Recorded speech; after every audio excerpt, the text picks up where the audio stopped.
موسكو. إليها تتجه أنظار وآمال البشرية التقدمية جمعاء، ويأتي إلى عاصمة أول دولة اشتراكية في العالم ضيوف الشرف من جميع زوايا الكرة الأرضية.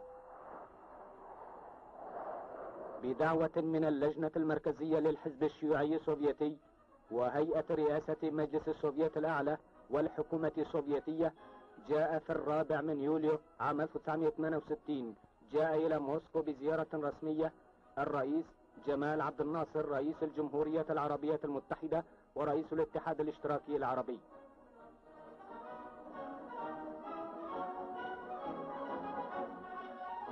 استقبل الضيف الكبير في المطار كل من الأمين العام للجنة المركزية للحزب ليونيد بريشنيف، ورئيس هيئة رئاسة مجلس السوفيت الأعلى نيكولاي بادغورني، ورئيس الوزراء السوفيتي أليكسي كاسيجين،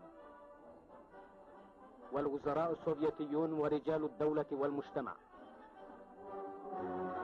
بين المستقبلين رؤساء البعثات الدبلوماسية المعتمدون في الاتحاد السوفيتي والصحفيون السوفيت والأجانب. إن المواطنين السوفيت يكنون أطيب المشاعر نحو شعب الجمهورية العربية المتحدة، والشعب السوفيتي المحب للسلام يقف ضد أي وسيلة للعنف. فالاتحاد السوفيتي بالذات أعلن بصدد العدوان الإسرائيلي تأييده الصريح للجمهورية العربية المتحدة وغيرها من الدول العربية. إن شعب الجمهورية العربية المتحدة يناضل من أجل إزالة آثار العدوان الإسرائيلي وفي سبيل التحويلات الاجتماعية والاقتصادية في بلاده.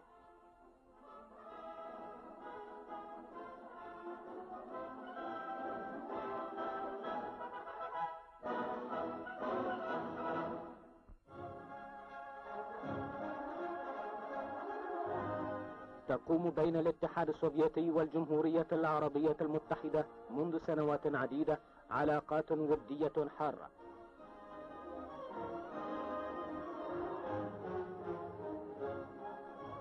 الكرملين.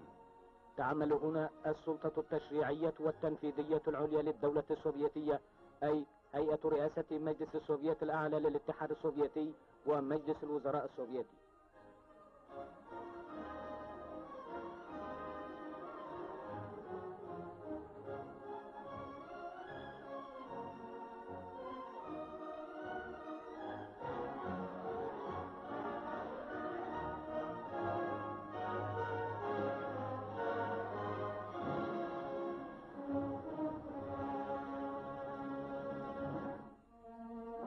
قام رئيس الجمهورية العربية المتحدة ومرافقوه بزيارة قادة الحزب الشيوعي والحكومة السوفيتية.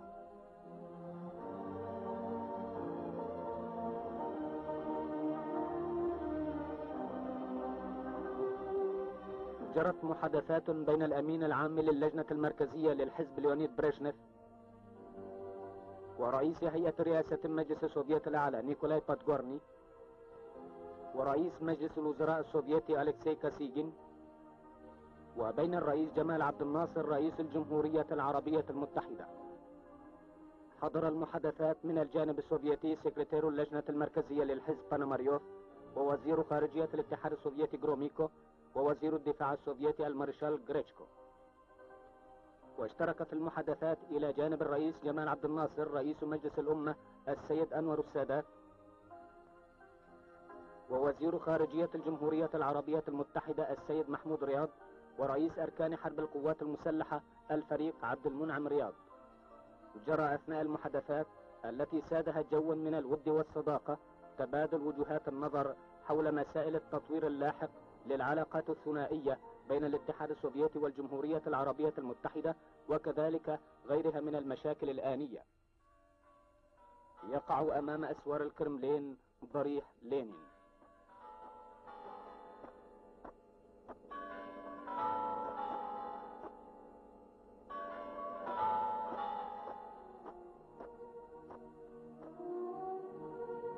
جاء الرئيس جمال عبد الناصر رئيس الجمهورية العربية المتحدة إلى الضريح، ووضع عليه إكليلا من الزهور. الضريح الذي يرقد فيه الرجل العظيم الذي دل الشعوب المظلومة والمحرومة من الحقوق سابقا على طريق نيل الاستقلال.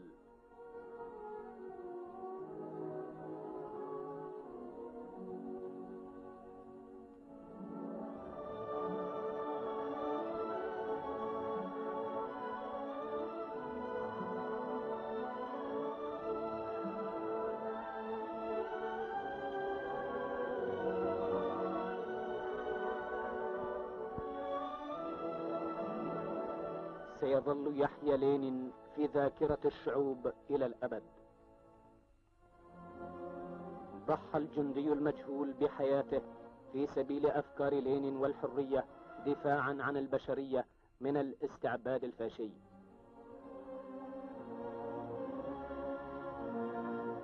رافق الرئيس عبد الناصر أثناء وضع الإكليل نائب رئيس هيئة رئاسة السوفيت الأعلى شوماوسكاس.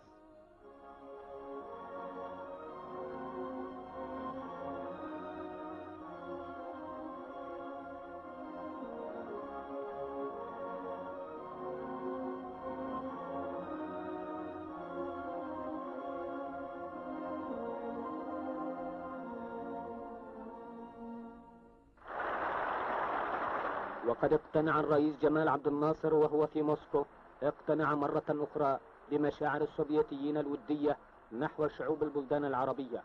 إن الاتحاد السوفيتي يقدم مساعدات نزيهة إلى شعوب البلدان النامية، ومن ضمنها شعب الجمهورية العربية المتحدة. والمواطنون السوفيت منصرفون إلى العمل الخلاق، ففي جميع أنحاء البلاد تقوم مدن جديدة ومراكز علمية ومشروعات صناعية جبارة. فقط في موسكو نال شققا جديدة خلال السنوات العشر الأخيرة 5 ملايين شخص، وفي نفس الوقت إنهم يقدمون مساعدة نزيهة إلى البلدان الأخرى لتوطيد اقتصادها الوطني. فخلال تعاوننا مع الشعوب العربية رأينا انتصارات كبيرة أحرزتها الجمهورية العربية المتحدة. أصبح السد العالي في أسوان دليلا على الحياة الجديدة في البلاد. تكريما للضيف الكبير أقيمت مأدبة غداء في قصر الضيافة على هضاب لينين.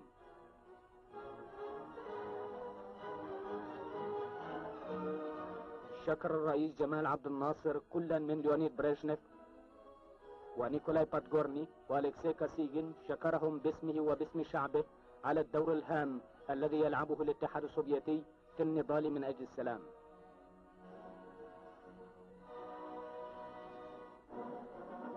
انتهت الزيارة وجرى التوديع الرسمي للضيف السامي في مطار فنوكوفا.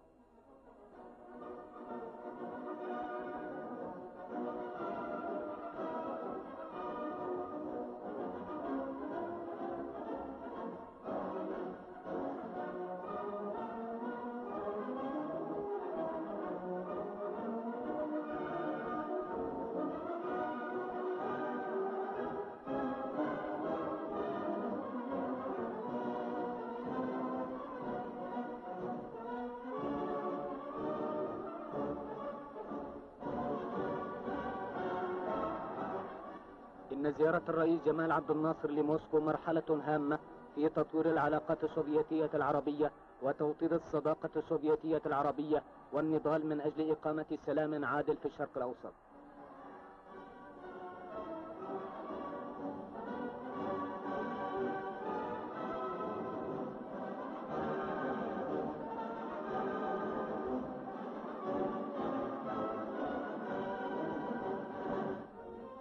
ودع الرئيس عبد الناصر كل من ليونيد بريزهنف ونيكولاي باتغورني والكسي كاسيجين وغيرهم من الشخصيات الرسمية.